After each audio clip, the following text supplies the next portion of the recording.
I just want to start the video by saying I have merch, and I never really talk about my merch, but I'd appreciate it if you wanted to buy a t-shirt. I have a ton of different designs, and there's a limited time Sorry Jerry t-shirt that I think just looks great. The artist did a fantastic job with it, and it's funny, and if you don't get the joke, then you didn't watch the video, so go and watch the video so that you get the joke, and then maybe you'll want to buy the t-shirt, and it helps support the channel. Thank you. Bye. Well, not bye.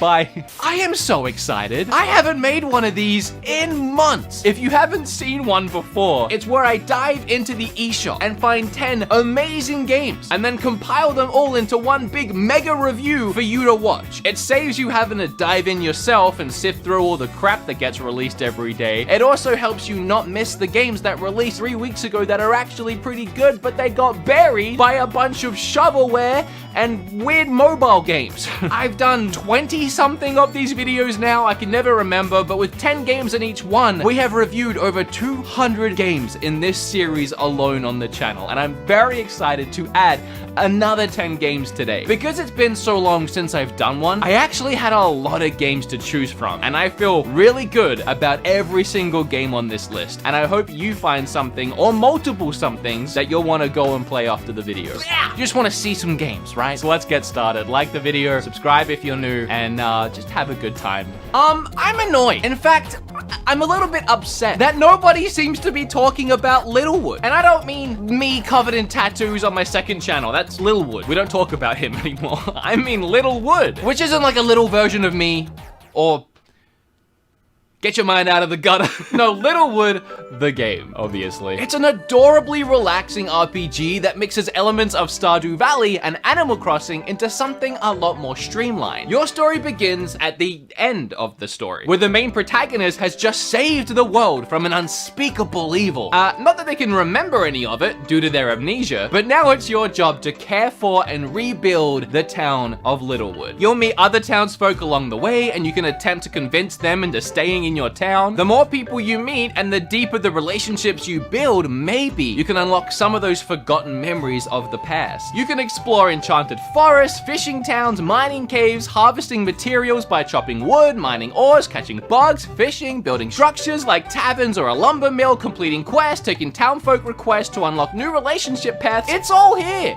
Even skill levels and date nights. Other than the quirky characters, charming story, addictive gameplay loop, and how much time I spend fishing, the thing that really stands out in Littlewood for me is the town management. You can build it however you want, but the villagers will have their own requests and ideal living situations. Like one might want to live next to his friend, but the friend might want to live next to the coffee shop. Relatable. So then it becomes a puzzle game in itself, trying to figure out the best way to piece everything together in your town and keep everyone happy. Oh, and when I said the game is streamlined, I really mean that. You can move and change anything you want, whenever, just by entering the creator mode. No forking out thousands of bells to a stupid raccoon and then having to wait a day for him to get off his butt and actually do something before you can do the next thing. You just and you're done. Also, if you want to cut down a tree, go fishing, or mine some ore, just walk up to any of that and press one simple button and the game will know exactly what you're trying to do without you having to go through a clunky inventory system making sure you have the right tool for the job. It's how easy it is to play this game that makes it so hard to stop playing this game. I know you're watching a video right now, and I really appreciate it, but I need to show you this. I got a brand new microphone, and it sounds amazing. Trust me, plug in your Raycons right now and listen to the sound coming from... You don't have Raycons? Well, it's your lucky day. Raycon is upsetting the electronics industry big time by offering these premium wireless earbuds for half the price without compromising audio quality. I use mine in my home gym or when I'm riding my bike, which I finally got to do yesterday. Now the sun is actually out. That winter felt like it took forever. They fit so snug and comfortably that no amount of jostling or bumps are gonna knock them out. Plus, they come in a wide range of fun colors and patterns, a variety of fit options, and wires. I don't think so. What is this, 2006? Best of all, Raycon has a 45-day free return policy. And grabbing your own pair really does help support the channel and the videos, like the one you're watching right now. So, if you could, please click the link in the description box or go to buyraycon.com/beatemups to get 15% off your Raycon purchase. Thank you, Raycon, for sponsoring the video. Let's get back to it. My channel name is Beatemups, right? Well, not so fun, actually so boring I might need to go pee due to boredom. Fact, I don't really like beat-em-ups that much. It's a long story, don't ask. But Scott Pilgrim vs. the World, the game, has always been the exception to that rule, as this is, in my opinion, the greatest beat-em-up of all time. So imagine my disappointment, waking up one morning and finding that it's gone from the Xbox Live Online Marketplace and I couldn't play it anymore. But all these years later, thankfully, the Nintendo Switch and other places saved this game and re-released it. And I have to say, I'm in love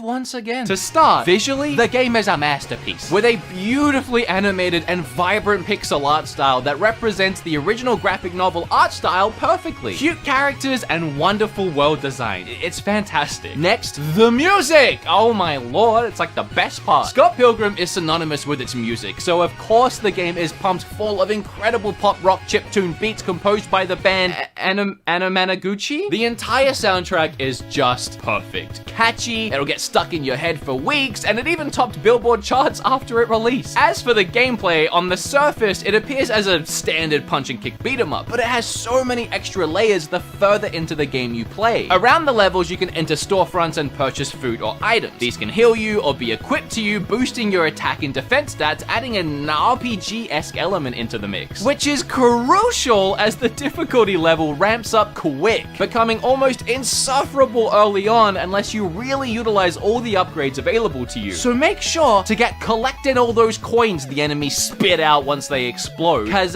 you're gonna need them if you plan on making it to each one of the evil ex-boyfriend boss battles. Just don't go spending too many coins buying up all the bread. Bread makes you fat. Bread makes you fat?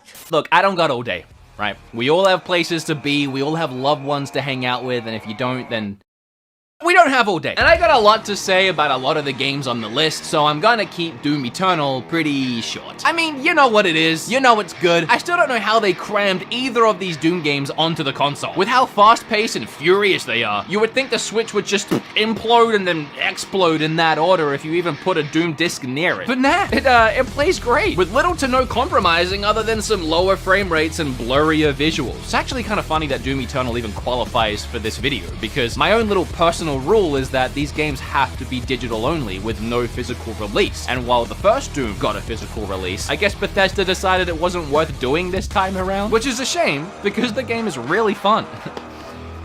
Oh well, who cares? Next.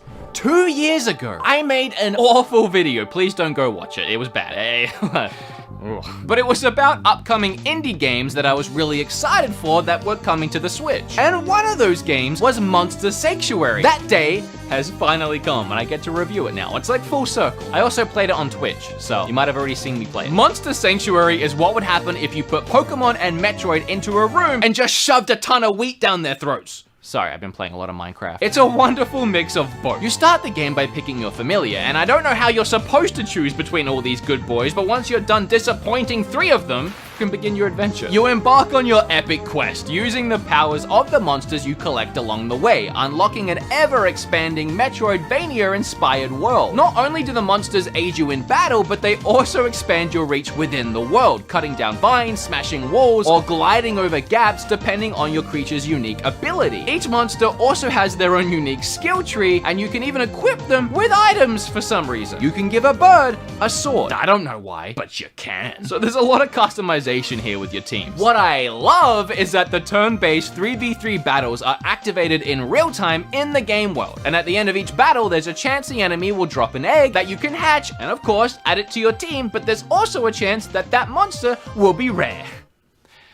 You know, like Pokemon. You're gonna hate me. Maybe. I don't know. Among Us. That's how long it's been since I made one of these. I need to have Among Us in my series of eShop games worth buying because It is. You too, for the low price of $5, can destroy your closest friendships. Even though the online fad of every streamer and content creator ever milking that game for all it's worth has seemingly finally come to an end, that doesn't mean the game isn't still a ton of fun to play with friends during weekend game nights. It even has crossplay between everything, even mobile. So there really isn't any excuse for everyone not to play. And yes, that even includes the weird girl quietly lurking in the corner that your friend Steve brought to the party. Stop being antisocial and come get murdered, Suzanne. If you still haven't given this game a shot because you hate things that are mainstream, it is actually really good, I promise. The psychology between trying to figure out which one of your friends is lying or trying to convince them that you yourself aren't lying is the best part. That's why the visuals and the gameplay doesn't really matter at all. The actual game part of Among Us itself is just a means to an end. It's just the tool that you are using to enjoy the real game. The real game being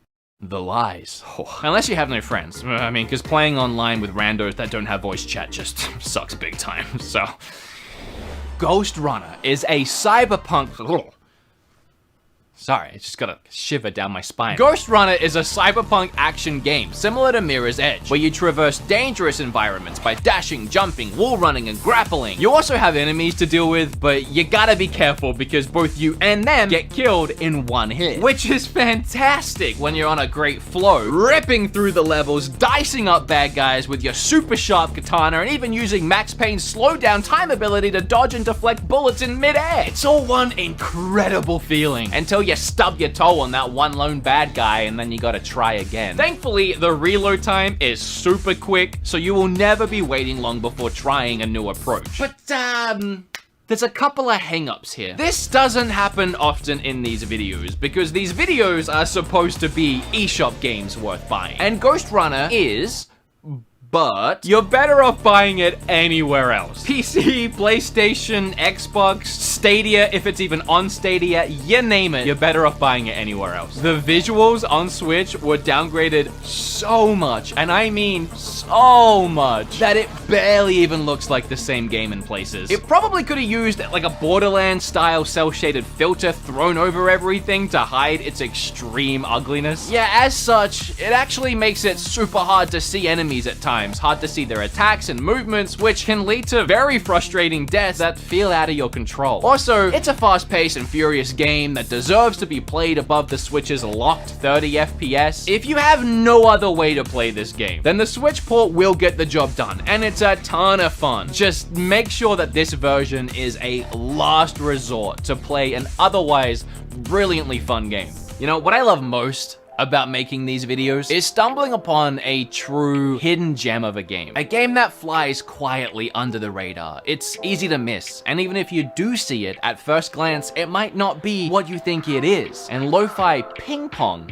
is one of those games. It's an aesthetically pleasing rhythm game where every ping and pong is timed with the equally pleasing "it's raining outside my window and my cat sleeping next to me while I study on my laptop" lo-fi vibe style beats. With that premise in place, it once again might be easy to assume that Lo-Fi Ping Pong would be a chill few minutes of gameplay without much more to offer. And once again, you'd be mistaken. The gameplay is actually brutally difficult, as there's almost no indication of when you need to ping that next pong other than the beat of the music, and the window to pong that ping is pretty tight. This forces you to fully feel the music, to become one with the lo-fi. Then once you find your groove, it'll just be you, the music, ping pong, and ping pong. Yeah, I said ping pong twice because the main character's name is also Ping Pong. Ping Pong, I'm getting sick of saying that, has a somewhat dark and sad story that's told throughout the game, which is another pleasant surprise I did not expect from this one. Really surprising, considering it's only $5. When I started my experience with Roki, I wasn't really sure what to expect. It's a heavily story-driven adventure with a point-and-click style of gameplay that never really felt like a traditional point-and-click, other than the few times I did get pretty stumped on the odd puzzle or two. Roki will take you on a journey, exploring a living fairy tale detail, meeting both friendly and not so friendly monsters, solving riddles, and discovering the secrets of the world and its characters' past lives. I adore the art style. The cel-shaded visuals and lighting effects to its character design and animations, everything was so charming and yet creepy. The story begins with Tove and her little brother Lars. After a great creature destroys their home, they are left out in the cold before Lars goes missing, and it's up to his big sister to find him. Seeking out 4 powerful guardians for help and guidance, whether they want to help you or not, is something you may need to convince them of. The forest is full of magic and mystery, with many items scattered around that can help aid you in progressing through the next area or help another creature with their problems that in turn may help you with yours. Roku is a decent length story at about 8 hours long, but it was one that I didn't want to put down until I'd unlocked all the secrets and solved every puzzle. It had a surprise around every corner, and I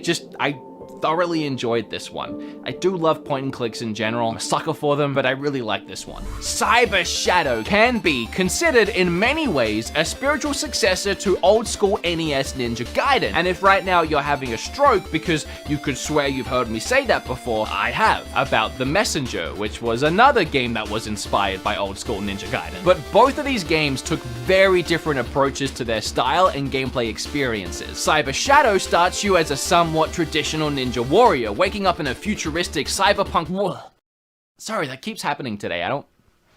Where was I? In a futuristic cyberpunk world. As you play, you'll unlock more and more abilities that stack effects on top of themselves, and by endgame, you should have enough cybernetic advancements and upgrades to bring down a world overrun by synthetic lifeforms, which is good, because that's what you're supposed to do. In traditional old school fashion, the levels can be quite difficult, relying on trial and error, learning enemy attack patterns, and getting good. But it's not a stupidly hard challenge that will have you pulling your hair out from the stress, Cuphead style, but rather a nice, challenging challenge, where the game design is always adding in a fresh twist on previous levels to keep it feeling fast-paced and intense. If you like Ninja Gaiden, you'll probably like this. If you liked The Messenger, you'll probably like this. If you like good games, you get it. Saving the best to last, maybe. Saving the most Zelda-like to last? Yeah, definitely. Blue Fire is all about fast, fluid, and fun movement that is tight and responsive. You can tell that that was their main focus for this title, and they nailed it. You got wall running, double jumping, mid-air dashing, sword slashing chaos, where 1 minute you'll be marathon flipping and gliding around levels, and the next you'll be mid-giant boss fight trying to time your dodges and attacks. Visually, there's something very Zelda, Wind Wakey, but gone dark side about this one. From the Shadow Link-esque hero to the cartoony cel-shaded world building and enemies. Unlike Wind Waker, clearly this game is a fast-paced 3D platformer.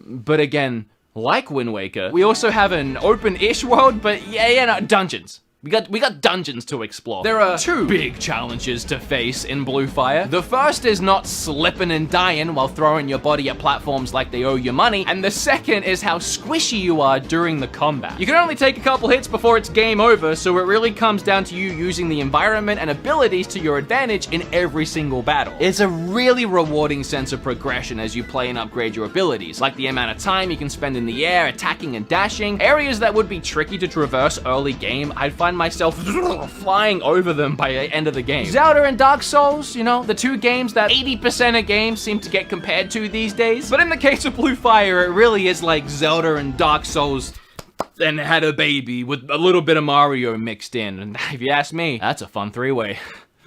Oh, we did it! It takes so long. Yeah, I'm gonna buy all the games, play all the games, review all the games, then stand here, and then I finally get through it. When I get that last one, feels great. Hope you guys found something you might want to buy, play, something that interests you, whether it's Littlewood to Blue Fire. As I said, there's a little something for everyone in all of these videos. You can go back through and watch all the other ones. There's like over 200 games.